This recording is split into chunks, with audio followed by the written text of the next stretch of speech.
Es economista y profesor, afiliado a Izquierda Unida de Navarra desde 1989 y cara visible del partido en Navarra.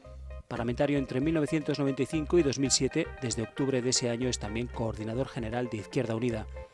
En 2010 es elegido como candidato a la presidencia del Gobierno foral por la coalición Izquierda-Esquerra. Ante la triple crisis económica, social y política que vive Navarra, nuestro invitado aboga por superar la división de la izquierda y trabajar por un acuerdo plural e interidentitario que, desde su punto de vista, siente las bases de la alternativa a los gobiernos de UPN de todos estos años. Esta noche nos sentamos cara a cara con José Miguel Luín.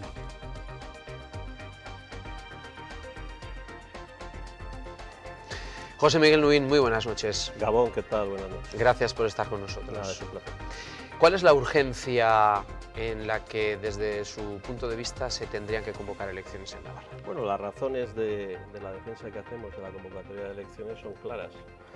Por una parte, tenemos un gobierno en minoría parlamentaria. Eso ya de por sí, en una democracia parlamentaria, cuando un gobierno está en minoría, y este gobierno lleva en esa situación casi un año, no hay que olvidarlo, no son 2 meses ni 3, casi un año, pues o recupera esa base parlamentaria que le da estabilidad y que le permite sacar adelante un proyecto de gobierno, un programa de gobierno, o convoca elecciones. Esta es la práctica. Aquí tenemos una situación en la que no se produce ni una cosa ni otra. Es decir, no restablece una mayoría parlamentaria, no es capaz de hacerlo la presidenta Barcina, UPN, pero tampoco convoca elecciones. Resultado de eso, claro, un gobierno en minoría es un gobierno paralizado, es un gobierno con mucha inacción, ¿no? Y prácticamente se limita a aplicar la austeridad en relación a la crisis económica, que es muy negativa en nuestra opinión, es una práctica y es una línea ante la crisis muy equivocada, muy errónea, pero a nada más, ¿eh? Prácticamente esa es la única línea de acción y todo lo demás es un gobierno que, como no tiene apoyo parlamentario suficiente, pues está paralizado.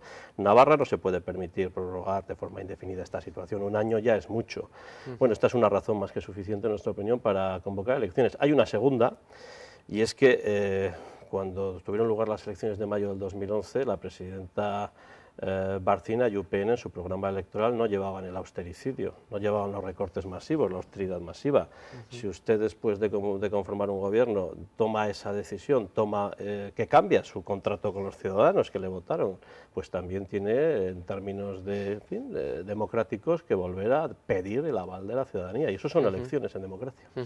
Si me permite, le voy a apuntar un tercer factor más, y es que las encuestas dicen que ustedes suben, con lo cual estarán deseando convocar elecciones. Sí, sin duda que pesa en la decisión de UPN de no querer elecciones, en la decisión del PSN de querer elecciones, y en la decisión nuestra. No tenemos miedo, evidentemente, a las urnas, pero pedimos esas elecciones. Nosotros creemos que vamos a tener un buen resultado, estamos subiendo en el Estado y creemos que vamos a subir también con fuerza en Navarra. Pero para nosotros lo que pesa son las razones anteriores, son razones democráticas y son razones de un gobierno que no podemos permitirnos en Navarra que siga 2 años más paralizado. O Yolanda Barcina, yo se lo planteé en algún debate parlamentario así de claro, o usted es capaz de restablecer una mayoría parlamentaria que le permita tener una política y una acción de gobierno coherente y consistente, aunque sea equivocada desde nuestra percepción, o usted, en términos democráticos, tiene que convocar elecciones. Enseguida entramos al detalle. Acaba de hacer usted de alusión de que también Izquierda Unida sube en el Estado. Sube, según los datos de este fin de semana de Metroscopia, Izquierda Unida pasa de 11 escaños a 48. Son 37 escaños más. El Partido Popular pierde 47 y se queda en 139, y lo de la barrera psicológica del Partido Socialista también es importante, porque pierde 20 y se queda en los 90 escaños. ¿Esto es real? ¿Esto puede ser real? Nosotros somos muy prudentes con las encuestas, por lo tanto ni yo ni ningún responsable de Izquierda Unida va a salir, en fin, haciendo un discurso en fin, de grandilocuente, o de decir que estamos en una situación excepcionalmente buena. Nosotros somos muy prudentes, tenemos los pies en el suelo, y a nosotros lo que nos preocupa es la situación que vivimos. Ahora bien, ¿qué está sucediendo en el Estado español?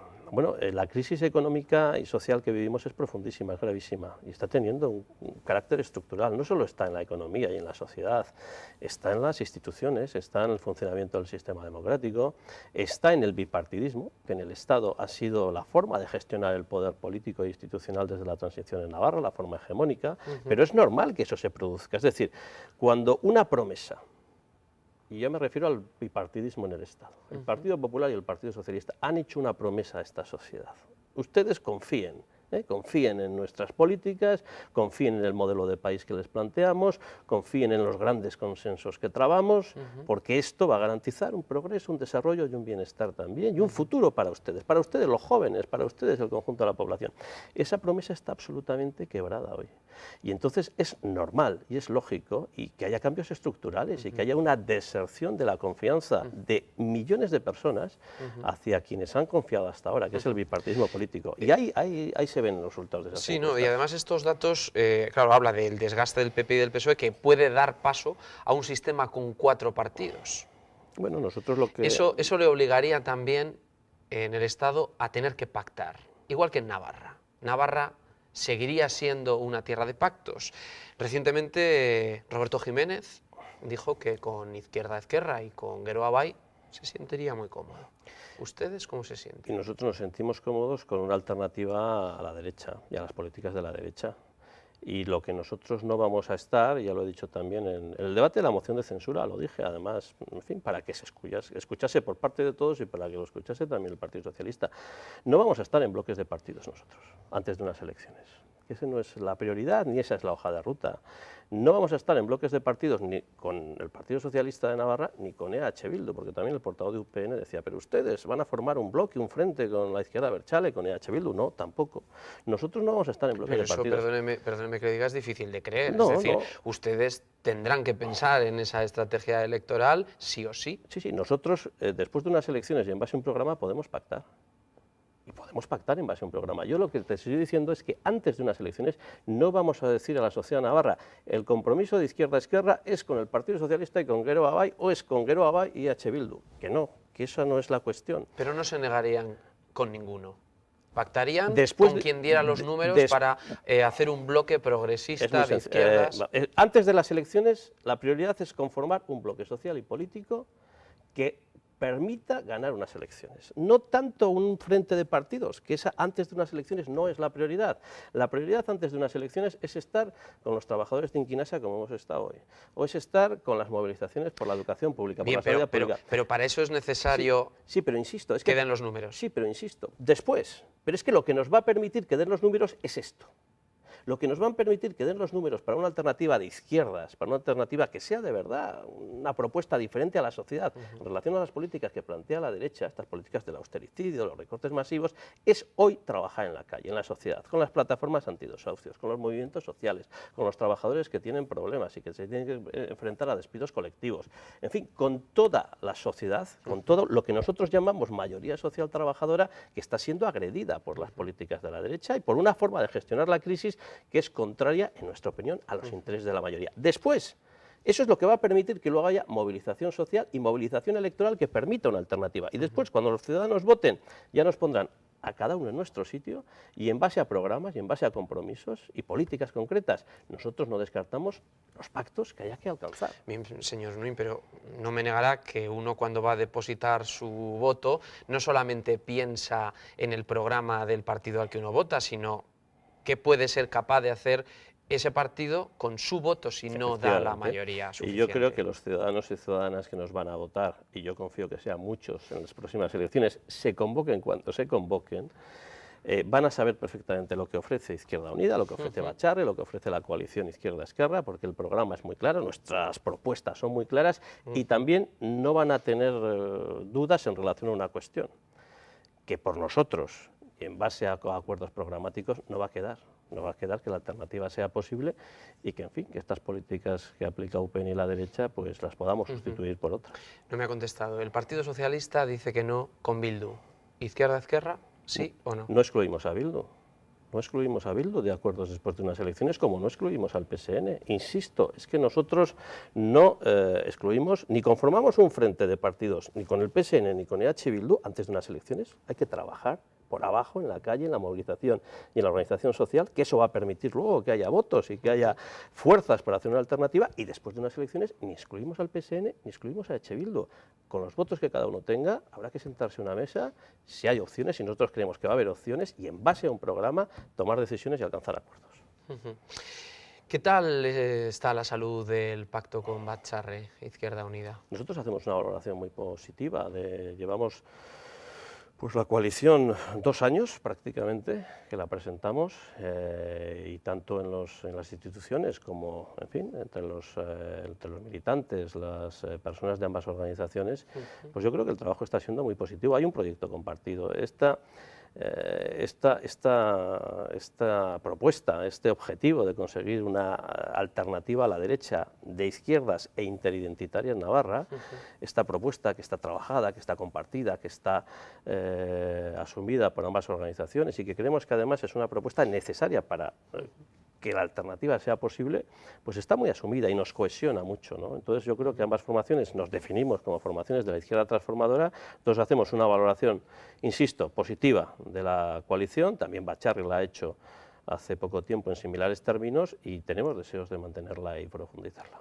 ¿No terminará Izquierda Unida fagocitando a Batxarre? Y no se trata de fagocitar a nada a nadie, se trata de colaborar, de trabajar, de poner en común. Antes comentaba lo de conformar ese bloque social y político, que tiene que soportar, que tiene que sostener luego lo que es ganar unas elecciones, que es acceder al poder, que es hacer una alternativa ya en el ámbito electoral y en el ámbito político y de gobierno, ¿no? Bueno, pues ahí no se trata de fagocitar unos a otros, se trata de sumar, de colaborar y con un objetivo muy claro, que es derrotar a las políticas neoliberales, porque creemos que es lo que interesa a la mayoría social trabajadora, pues remar todos juntos en la misma dirección. ¿Habría que darle portazo a Angela Merkel? Hombre, habría que dar portazo a Angela Merkel y lo que representa, porque representa una Europa que se va a hundir, que se va a caer. Es decir, Angela Merkel en este momento representa esa construcción neoliberal de Europa. Esa construcción donde el Banco Central Europeo no es un tesoro público, no presta a los estados, eso no pasa en ninguna otra área económica del mundo, solo pasa aquí. Representa una Europa donde seguimos tolerando decenas de paraísos fiscales en la Unión Europea y hay estimaciones. Este fin de semana algún medio de comunicación estatal en fin, pues ponía cifras y estimaciones de hasta 1 billón de euros que se dejan de recaudar en términos fiscales a través de los paraísos fiscales.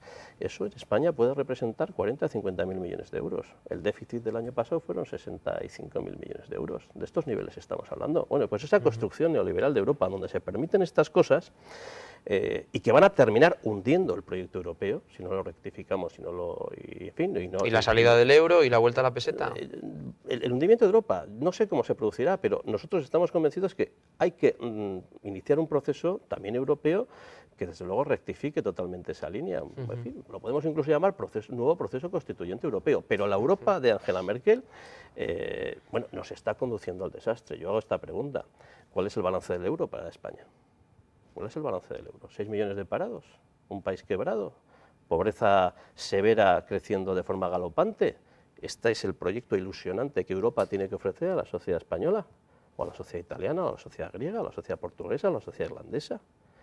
Desde luego, seguir por este camino bueno, va a tener unos efectos sociales desastrosos, unos efectos económicos desastrosos, pero va a hundir el proyecto europeo y eso es muy grave.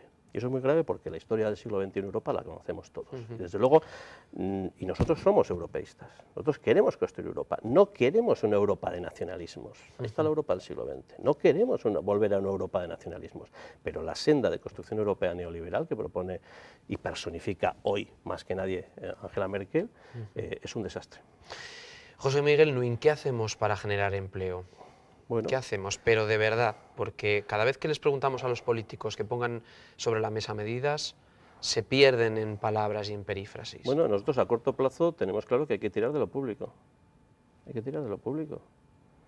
Lo público no es la causa de la crisis, ni los derechos laborales son la causa de la crisis, son todas estas políticas que comentábamos ahora, o este modelo europeo que comentábamos ahora. Entonces hay que tirar de lo público. No se puede hacer solo.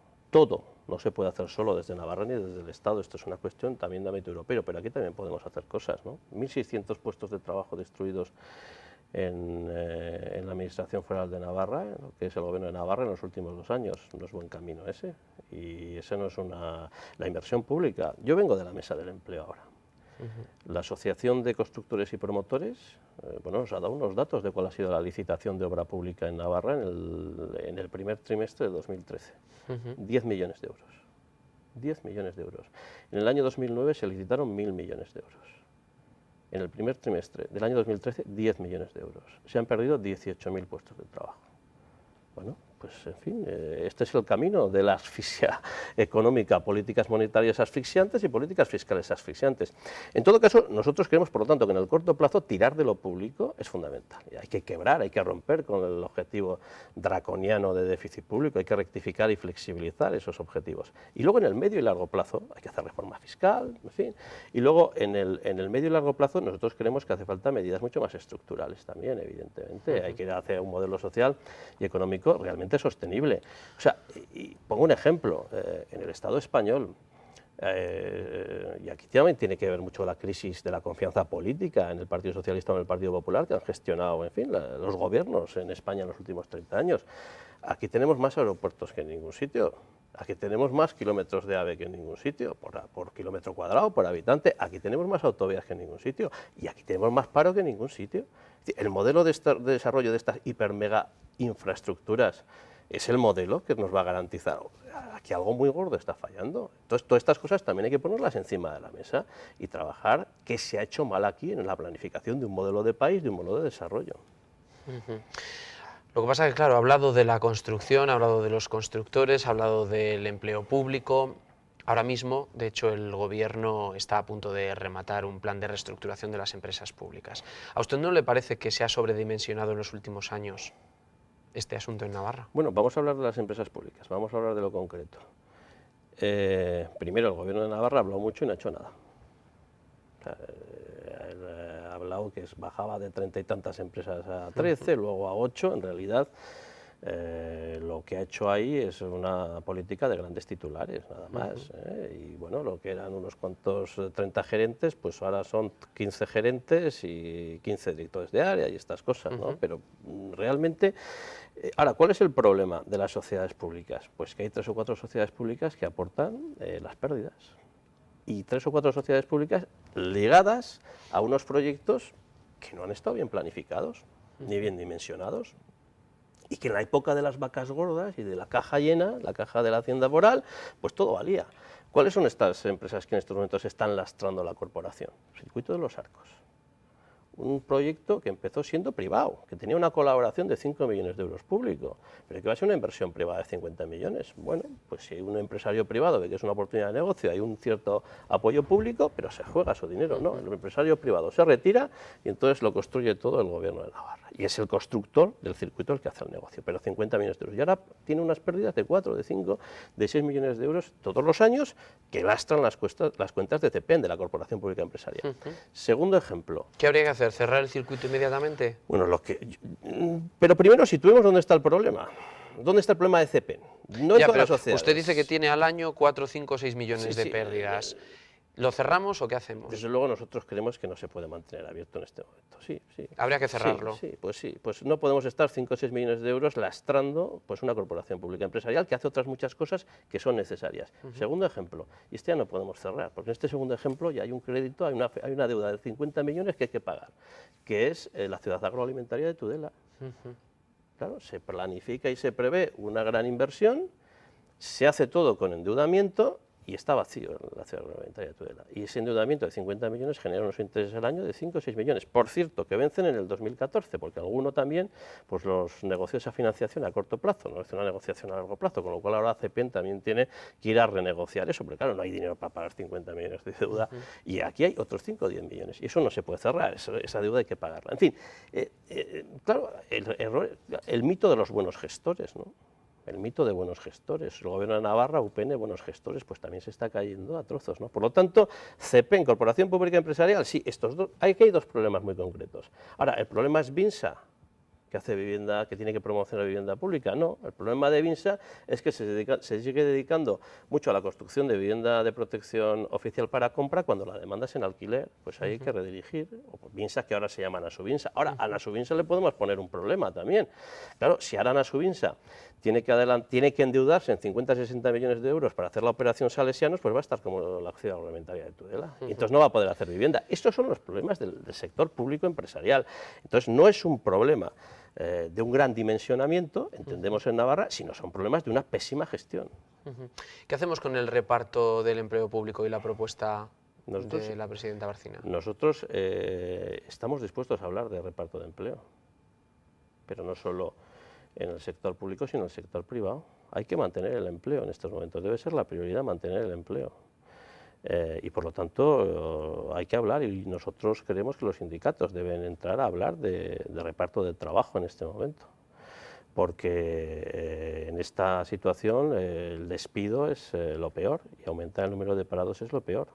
Por lo tanto, es una propuesta que nosotros creemos, lo que es en la negociación, el reparto del trabajo, que hay que hablar, no solo en lo público, en lo privado, pero bueno, hay que hacerlo bien, y evidentemente no es razonable ni soluciona nada que en niveles E de la administración, que el nivel E de la administración tiene salarios bajos, repartamos un empleo con salario bajo con dos empleos con salarios muy bajos. Eso no arregla. Pero hablar de reparto del trabajo, nosotros creemos que hay que hablar a corto plazo para mantener empleo, y hay que hablar a medio y largo plazo, dentro de los cambios más estructurales del funcionamiento del sistema económico. Si el trabajo es un bien escaso, y vamos a tener mucho tiempo con un bien escaso que es el trabajo y el empleo, también hay que arbitrar mecanismos de reparto y de solidaridad de este bien escaso. ¿Qué hacemos con el tren de alta velocidad, señor Nuin? ¿Qué hacemos? Bueno, ¿Lo cogemos o nos bajamos? No, Navarra tiene que tener el tren de alta velocidad. Le hice a la presidenta Barcina la semana pasada una pregunta en el Parlamento y no me la respondió, pero yo sí la vuelvo a plantear ahora y a ver si nos responde en algún momento, ¿no? Y es si Navarra tiene que conectarse con la red europea de transportes de mercancías. Esto es fundamental, evidentemente. Bien, pero si esto lo conseguimos a través del denominado tercer carril, de ancho europeo, que nos da conectividad con la red europea, que nos da competitividad con esa conexión y también por las condiciones de rapidez y de transporte que garantiza, competitividad para el transporte, conectividad, si es 10 veces más barato que la alta velocidad y si es muchísimo menos agresivo medioambientalmente, ¿qué necesidad hay de la alta velocidad? Esa es la pregunta que yo le hice y que no me respondió, y que tiene mucho que ver con lo que decía antes. ¿Qué modelo de macroinfraestructuras estamos planificando en este país?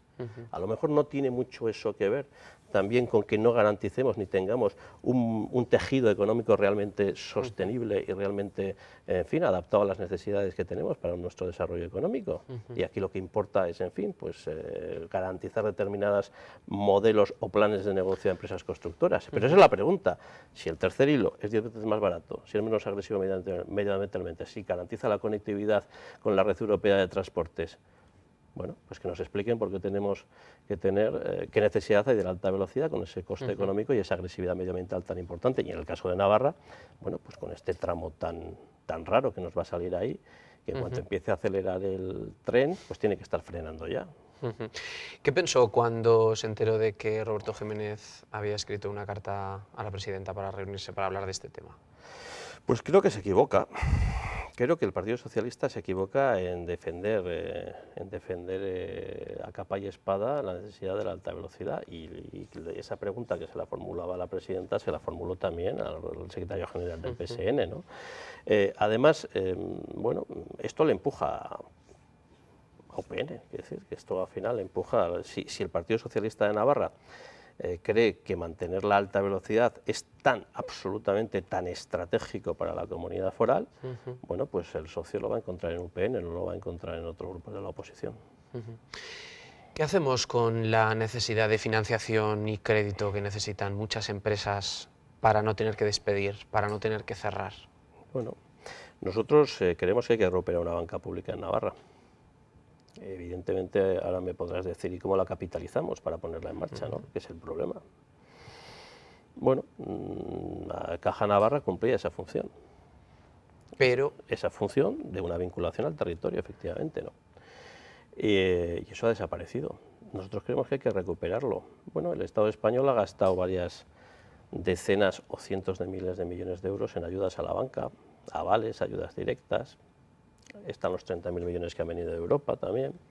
Bueno, son fondos con los cuales se podría haber capitalizado perfectamente una banca pública. En cualquier caso no se ha hecho, pero nosotros creemos que una banca pública Desde luego es necesaria una banca pública que no repita los errores de las cajas de ahorro, evidentemente, Pero siendo realistas, de hundirse en todo el tema de la burbuja inmobiliaria y del ladrillo, ¿no?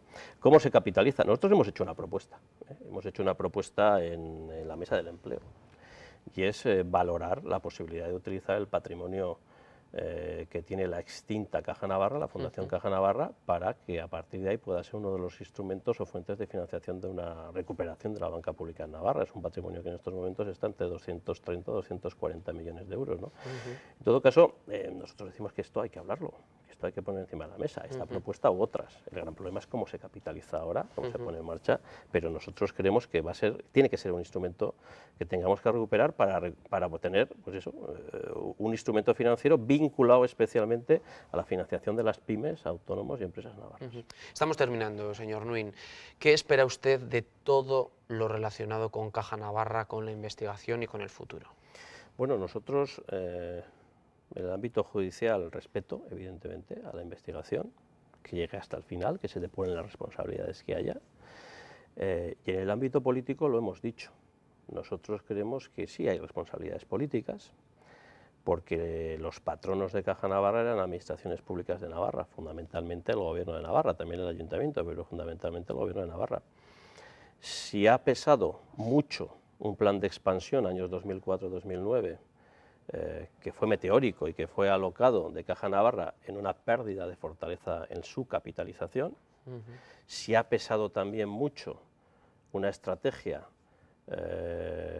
de integración con una caja, con Cajasol, que tenía mucho ladrillazo, si eso ha pesado mucho en que al final Caja Navarra no se haya podido mantener como entidad financiera, y nosotros creemos que sí ha pesado mucho, pues evidentemente el patrón era el Gobierno de Navarra y era él el que podía haber rectificado y reorientado la gestión que se estaba haciendo. Usted fue miembro durante un tiempo de alguno de los órganos. Consejo General. Del Consejo General, efectivamente, hasta el año pasado. Exactamente. ¿Ustedes no vieron lo que estaba pasando? No hablo de las dietas triples ni las dietas dobles. Hablamos de todo lo demás, de la pérdida de capitalización. Allí ustedes iban, hablaban pero no tenían voto, no hablaban. Hombre, había dos... Porque ahora no, a tiempo pasado todo... Había dos consejeros que votábamos en contra, de 25. Yo voté en contra de transferir el 100% del negocio de Caja Navarra a Banca Cívica. Yo voté en contra de la integración con Cajasol. Yo voté en contra de la privatización de Banca Cívica y por lo tanto de Caja Navarra a través de la salida a bolsa. Y yo voté en contra de la venta final a CaixaBank. Pero éramos dos los consejeros que nos oponíamos, y en mi caso era una... ¿Y usted qué pensaba? O sea, ¿qué pensaba usted en su fuero interno cuando veía pues que era lo que estaba pasando? Yo pensaba que se nos estábamos equivocando, que era una estrategia equivocada, y que y el voto en contra que yo realizaba ahí con otro consejero, 2 de 25, pues en mi caso, y además desde Izquierda Unida, nacía de la convicción de que había que defender un modelo de caja de ahorro, de banca pública, de lo que teníamos como banca pública, ¿no? Y que nos estábamos metiendo por un camino muy peligroso. ¿Qué pensaba? Bueno, a mí sí me llamaba la atención. Me llamaba la atención una cosa, y es que Caja Navarra ha sido una entidad financiera fundamental en Navarra en los últimos 70-80 años, y muy vinculada al dinero navarro, al capital navarro tradicional. Y en ese sentido muy vinculado a las élites y las oligarquías económicas navarras. Y en ese sentido a mí lo que me llamaba la atención es el silencio absoluto con el cual esas élites económicas, esas oligarquías económicas estaban asistiendo a una gestión de un instrumento que también fue muy útil para ellos durante muchísimo tiempo, a una gestión con unos altísimos riesgos y que podía terminar como terminó. A mí esos silencios políticos y económicos sí me llamaban la atención. Pero bueno, éramos dos... ¿Y por qué no decidió, oye, esto no sirve para nada, yo me voy? Éramos 2 de 25. Hombre, mi responsabilidad era votar en contra, y es lo que hacía, y ejercía esa responsabilidad, 2 de 25, ¿no? Quizás haya que preguntar a esos sectores por qué han asistido en silencio o votando a favor, porque había empresarios en el Consejo General de Caja Navarra. Había representantes del mundo empresarial. ¿Por qué asistían votando a favor a todo ese proceso? José Miguel Nuin, hemos terminado. Muchísimas gracias. Muy bien, gracias, Roberto. Buenas noches. Buenas noches.